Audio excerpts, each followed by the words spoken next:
Saludos a todos y todas.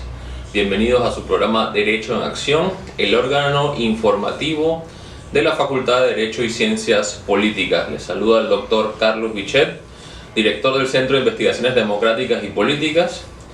Y hoy pues en el espacio que tiene el CIDEP asignado dentro de nuestra facultad, queremos tocar un tema que ha sido el ojo de la tormenta este 8 de diciembre, mientras nosotros estábamos celebrando el Día de la Madre, particularmente en Panamá, y en este lado del hemisferio preparándose para las festividades navideñas. Nos asalta una realidad que se venía viendo en las últimas semanas, pero que nadie podía predecir hace un par de meses, ¿verdad? Que es cómo cae el gobierno de Bashar al-Assad, del partido Baath, que está en el poder, al menos la familia Assad, del partido Baath inclusive de los años 60, pero la familia Assad desde 1971 con su padre Hafez. Entonces esto ha sido verdaderamente una especie de cisma político dentro de la región. Tiene unas fuertes implicaciones geopolíticas. Decía un diplomático estadounidense, Richard Goldstone, alguna vez que todos los problemas del mundo moderno desde la geopolítica los podemos trazar desde el inicio del colonialismo y desde la Primera Guerra Mundial. Y regresamos a los acuerdos Sykes-Picot, al mundo que esos acuerdos Sykes-Picot repartieron, y tenemos ante nosotros lo que puede ser un nuevo reparto neocolonial en la región, ¿verdad? Para hablar de todas estas implicaciones geopolíticas, sumado al hecho de que estamos al lado de Palestina y todo lo que puede pasar en la región, tenemos el día de hoy invitado al licenciado Jorge González, de la Facultad de Derecho y Ciencias Políticas de la Defensoría de los Universitarios, que nos los han prestado el día de hoy. Es un analista político regional e internacional, y con él vamos a estar conversando algunos de los problemas que se pueden ver en la región. Bienvenido, Jorge. Este es tu programa, tu casa también. Queríamos hablar un poco porque nadie se veía esto venir. ¿Qué pasó? ¿Cómo se dio? ¿Por qué se dio? ¿En qué momento? ¿Dónde estaban los aliados de Assad? ¿Cuál fue el punto desencadenante del 8 de diciembre? Bueno, ante todo quiero darle las gracias a la Facultad de Derecho y Ciencias Políticas, a su decano, doctor Hernando Franco Muñoz, al Centro de Investigación de Asuntos Democráticos y Políticos, dirigido por el doctor Carlos Bichet, aquí presente con nosotros, por la invitación, que nos honra mucho en el día de hoy para hablar de este suceso que ha estremecido las redes sociales y las noticias a nivel mundial. Considero que puede ser uno de los hechos más importantes del año 2024 a nivel del mundo, si no el más. El gobierno de Bashar al-Assad, un gobierno con más de 20 años en el poder, cuyo padre con anterioridad también ejerció el poder político, es decir, en Siria la familia al-Assad ha gobernado por más de 50 años.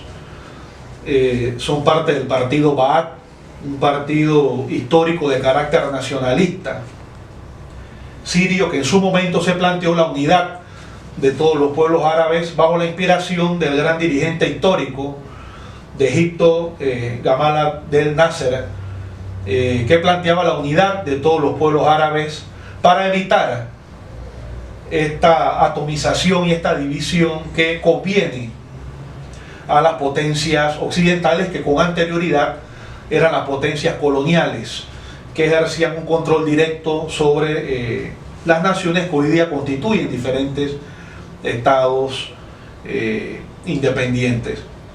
De tal manera que a través de una acción fulminante, la oposición armada al gobierno de Bashar al-Assad en 10 días logró tomar el poder. Primeramente tomaron la ciudad de Alepo, que es la segunda ciudad en importancia de Siria. Luego tomaron la ciudad de Hama, luego la ciudad de Homs, la segunda y la tercera ciudad en importancia, la tercera y la cuarta ciudad en importancia además de Alepo, y finalmente el fin de semana, mientras en Panamá se celebraba el Día de la Madre, o nos preparábamos para celebrar el Día de la Madre, y en esta parte del mundo nos abocamos a las festividades de Navidad y de fin de año, el fin de semana Damasco, la capital de Siria. Por cierto, Damasco es una de las ciudades del mundo que ha tenido una de las más prolongadas presencias de habitantes ininterrumpidas a lo largo de la historia. Se habla de que muy probablemente Damasco ha sido habitada desde hace más de 4000 años, la capital de Siria.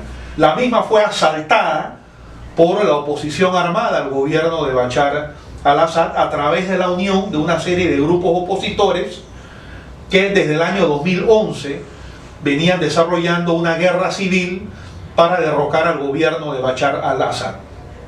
La punta de lanza, la vanguardia político-militar de esta ofensiva insurgente contra el gobierno de Bashar al-Assad, que el fin de semana toma la capital de Siria, Damasco, esta vanguardia está conformada por el HTS. El HTS es una agrupación de carácter islámico radical que en su momento estuvo vinculada a Al-Qaeda y luego a una mutación que tuvo Al-Qaeda de Bin Laden en Siria, que se llamó Al-Nusra.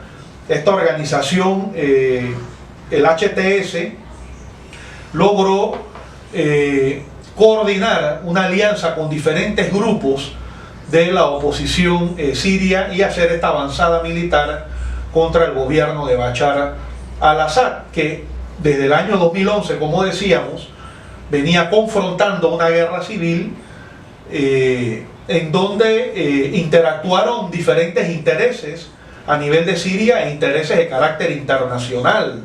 Es decir, hablamos de una guerra civil, Michel, nacional, pero también una guerra civil internacionalizada, en la que diferentes países del área y potencias mundiales formaron parte del conflicto, si no bien de manera muy directa, aunque lo hacen abiertamente hoy día, lo hacían también a través de la financiación o de la aportación económica o logística a los diferentes grupos de la oposición en Siria. Eso es lo que se llama y se le conoce dentro del contexto de la Guerra Fría como la guerra por proxy. La guerra por proxy, la guerra por proxy. Entonces estamos viendo como una rearticulación de algunos frentes que no veíamos desde la Guerra Fría en contexto.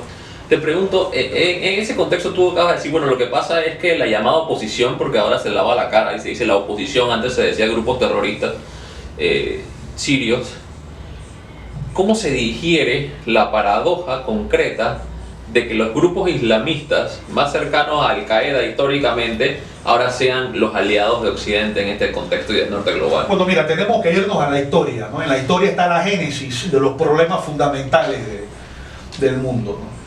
En la década del 70, hacia 1979, la Unión Soviética, que era una de las principales potencias del mundo en aquella época de carácter socialista, interviene militarmente en Afganistán para apoyar al gobierno de izquierda que estaba siendo combatido por los grupos islamistas conservadores y los señores feudales de Afganistán. Esta causa de lucha contra la presencia de la Unión Soviética motivó la solidaridad de las fuerzas conservadoras del mundo árabe en contra de la presencia de la Unión Soviética en Afganistán. Y Estados Unidos de Norteamérica y Europa Occidental, en aquel momento, en medio de la Guerra Fría, involucrados en una confrontación geoestratégica, es decir, mundial, con la Unión Soviética, se dedicaron a financiar a los grupos insurgentes contrarios a la presencia de la Unión Soviética en Afganistán. Y dentro de esos grupos estaba Bin Laden, que posteriormente constituye la organización denominada como Al-Qaeda, que ha sido considerada a nivel mundial como una organización de carácter terrorista. Esta organización, haciendo una alianza con Estados Unidos, logra efectivamente la derrota de la Unión Soviética se retira y ese país posteriormente es copado, es tomado por las fuerzas del terrorismo islámico, dentro de las cuales está Al-Qaeda, que utiliza Afganistán entonces como una base de operaciones. Luego Afganistán es invadido por los Estados Unidos tras los acontecimientos del 11 de septiembre del 2001, habiendo sido ellos mismos los patrocinadores y los influenciadores iniciales u originarios del radicalismo islámico. De tal manera que Occidente tiene una alta carga de responsabilidad en lo que ha venido sucediendo en el Medio Oriente y en la proliferación de estas ideologías radicales que por la vía de las armas, por la vía de el terrorismo pretenden imponer su control sobre los países árabes. Entonces, estas ideologías, Michel, quienes nos ven y nos escuchan, son contrarias a las ideas progresistas y a las ideas nacionalistas de los países árabes, porque ellos no creen en el fenómeno de la nación. Lo que creen estos grupos es en la imposición de un orden radicalmente religioso, los califatos, que signifique la discriminación contra todas aquellas otras tendencias de carácter religioso y toda aquella idea que en lo particular no coincida con los postulados de una interpretación radical. En ese contexto, del Corán. En ese contexto casualmente pareciera ser que ahora hay como una lavada de cara mundial, al menos mediática, del líder de la oposición al-Golani, que ahora me dice que tiene hasta otro nombre. Muhammad al-Bashir. Al-Golani, yo le seguiré diciendo, hace un par de años tenía una recompensa de $10 millones del Departamento de Estado, ¿verdad? Se compatibiliza con todo esto que está pasando con la reconfiguración de las fuerzas en la región dos cosas. El hecho de que el Golani trate de moderar un poco el discurso, abrirse hacia Occidente, y por otro lado, cómo queda entonces Estados Unidos, que al parecer apoya lo que está pasando en Siria, con sus aliados kurdos frente a Turquía, que también es valedor de HTS y al Golani. Así es, mira, Occidente establece una alianza con los grupos islamistas violentos, no solamente contra la Unión Soviética, sino contra todos los gobiernos que de una u otra manera plantean la creación de un Estado laico, de un Estado moderado, que sea desarrollado, avanzado y que logre convertirse en un país independiente y que logre superar las ideologías y las trabas culturales, económicas y políticas del atraso en el que estaban sumidos esos pueblos producto del colonialismo. Entonces, esta alianza entre los grupos islamistas violentos y las potencias occidentales, inclusive también con algunos poderes conservadores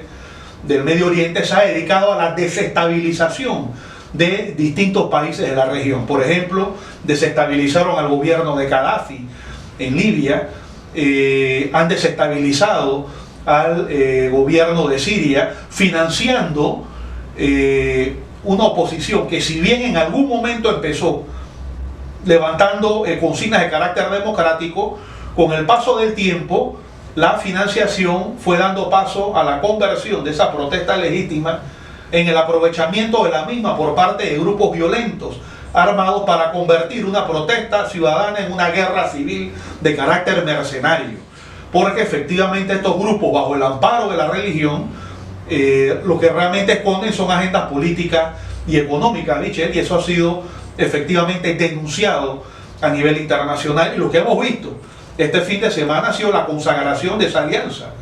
Israel, que es uno de los principales aliados de Estados Unidos en consecuencia a esa razón, Turquía, que es parte de la OTAN, en su confrontación con Rusia y con Irán, que son estados independientes que tratan de construir pues un orden internacional de carácter multilateral que no está alineado solamente con los intereses de Washington, de Europa Occidental y de sus aliados. Estas potencias, en su guerra geopolítica de expansión contra Rusia, contra Irán, buscando también en el camino destruir todos los poderes soberanos que, como en el caso del gobierno sirio, levantaban la bandera de la independencia y de la soberanía nacional, han hecho una alianza con estos grupos que ahora, como tú lo dices, están reciclando su imagen. Ahora ya no son terroristas, ahora son entonces rebeldes, ahora son opositores democráticos, cuando hace tan solo unas semanas atrás eran considerados terroristas por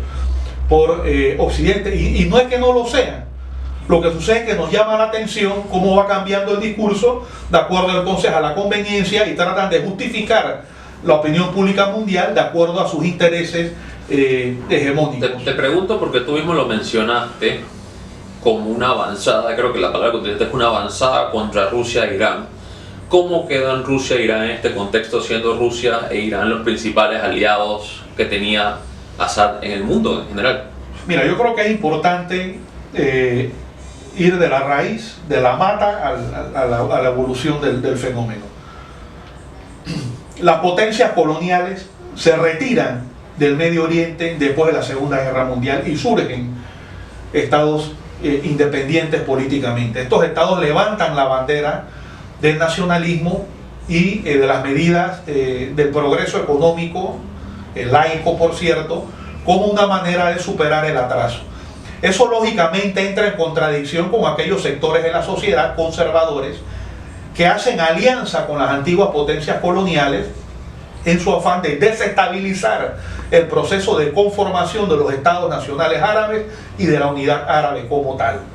En ese sentido, el islamismo radical ha sido utilizado como una herramienta para tergiversar la verdadera religión musulmana y convertirla entonces en un instrumento prácticamente mercenario al servicio del mejor postor, para servicio o beneficio de aquellos gobiernos conservadores de la región y de las potencias occidentales interesadas en que los países del Medio Oriente no consoliden un alto nivel de desarrollo.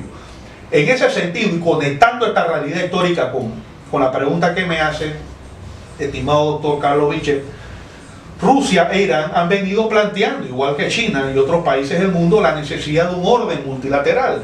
Es decir, que aquel mundo unilateral de la posguerra fría, dominado por Estados Unidos, que se tradujo en la invasión a Irak en el 2003, la invasión a Libia en el 2011, los ataques a Yugoslavia en la década del 90, que ese mundo sea superado por un mundo de coordinación y de diálogo entre las regiones, entre los pueblos y entre las naciones. Eso choca con las antiguas potencias coloniales que tienen una visión supremacista de la realidad mundial.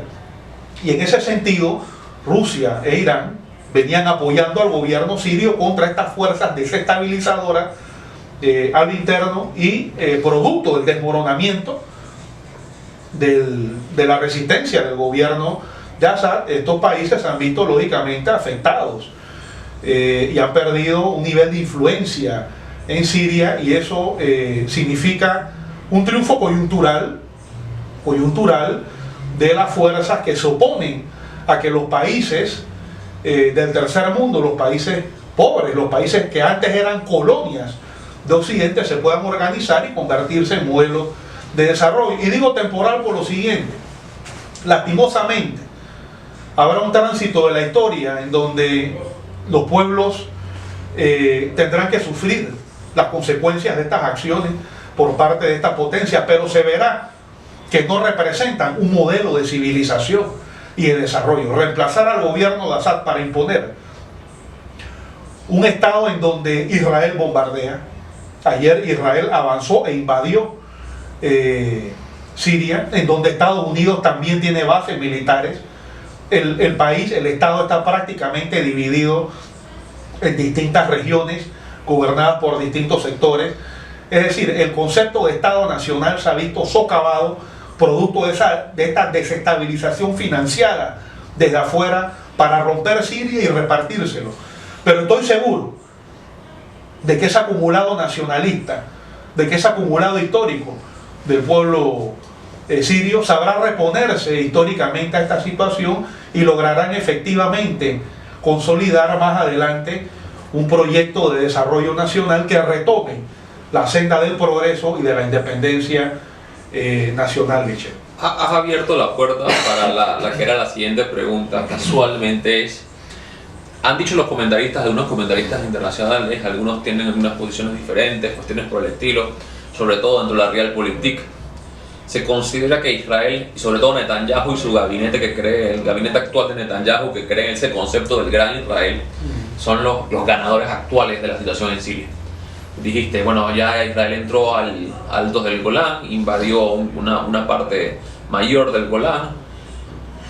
¿Cuál va a ser las repercusiones para el conflicto en Gaza, para el conflicto palestino y para la situación en Medio Oriente con Israel de esta salida de Bashar al-Assad del poder?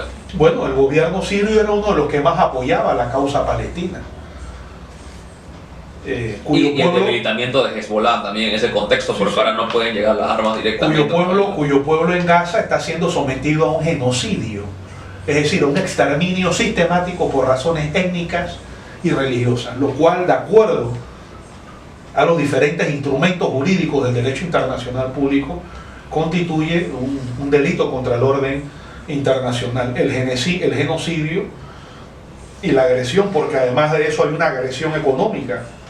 Gaza está siendo bloqueada de manera terrestre y de manera naval por Israel.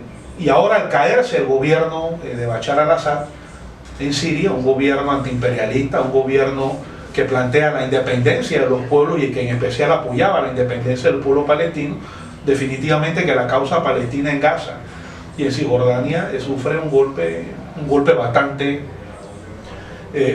fuerte. Y no podemos pensar que esto que sucedió en Siria está desvinculado, o sea, de esta situación. Israel venía bombardeando sistemáticamente, a la par de la acción de los rebeldes. Israel venía atacando desde hace años, poco a poco, a través de acciones de bombardeo aéreo y de artillería, diferentes posiciones del ejército sirio y de fuerzas iraníes, cuya intervención fue solicitada por el gobierno sirio para enfrentar una rebelión que, como dije, en un principio fue nacional, pero que se fue convirtiendo en una conspiración de carácter internacional.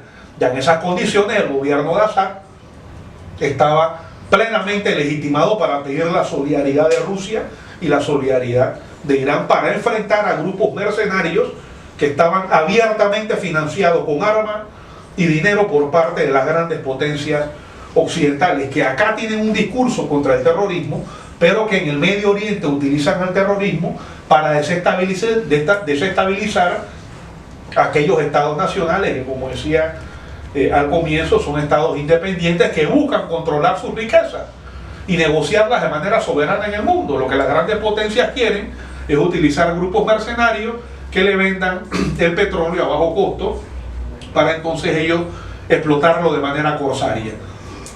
Esa es la gran contradicción, efectivamente, Bichet, que hay en el Medio Oriente, y nuestra solidaridad con la causa, pues, del pueblo palestino, un pueblo oprimido que, según la Carta de las Naciones Unidas y la Declaración Universal de los Derechos Humanos, tiene todos los elementos de legitimidad y de legalidad para convertirse en un Estado independiente, que inclusive ya varios estados del mundo reconocen a Palestina como un Estado independiente. Esa es una deuda que tiene el Estado panameño con el pueblo palestino, que siempre apoyó nuestra lucha por la soberanía panameña en la zona del Canal. Panamá, el gobierno panameño, el Estado panameño, debe de reconocer a Palestina como un Estado independiente dentro de las Naciones Unidas. Pareciera que nuestra política exterior va hacia atrás en ese contexto, ¿no? Hace un par de semanas rompimos relaciones diplomáticas con el pueblo saharaui, y no vemos una política exterior consecuente en ese sentido, más aún cuando las cosas se complican un poco, que es donde va mi siguiente pregunta. Trump entra al poder ahora en enero del 2025. Ayer Estados Unidos bombardeó supuestamente más de 70 posiciones de Daesh, ISIS dentro de Siria. ¿Cuál va a ser el futuro de Siria en los próximos años? El futuro cercano, no el futuro a largo plazo. Ya tú decías a largo plazo, una alternativa nuevamente del surgimiento del nacionalismo árabe. ¿Qué va a pasar en Siria de aquí al próximo año? Sí, eso será muy a largo plazo, y habrá un tránsito lastimosamente doloroso para el pueblo sirio de división, porque no soy muy optimista con estas fuerzas que han tomado el poder. Son fuerzas ideológicamente sectarias, en lo religioso son sectarias en lo político, no tienen un plan de gobierno, no tienen un programa, no responden al pueblo sirio. Si bien alguna gente en Siria quería derrocar al gobierno de Bashar al-Assad, hasta ahí llega la coincidencia. Pero el plan económico, la verdadera agenda de estos sectores que han tomado el poder, no de toda la oposición siria, pero sí de los que tomaron el poder, no responda al pueblo sirio, responda a quienes lo financian desde afuera, y Siria corre el serio peligro de la balcanización, es decir, la división, la atomización del país en prácticamente diferentes estados que rompan con la unidad del pueblo sirio, y de esa manera las riquezas de Siria, con estados pequeños más débiles, serían asaltadas por los intereses rapaces y corsarios de Occidente. Podríamos verdaderamente hablar días de esta situación y hacer una especie de podcast entero acerca de diferentes sesiones de lo que está pasando geopolíticamente en el mundo árabe y en el mundo. Ahí donde los conflictos imperiales existen, lo que sufren son los pueblos, más el día de hoy que se celebra el Día Internacional de los Derechos Humanos, ¿verdad?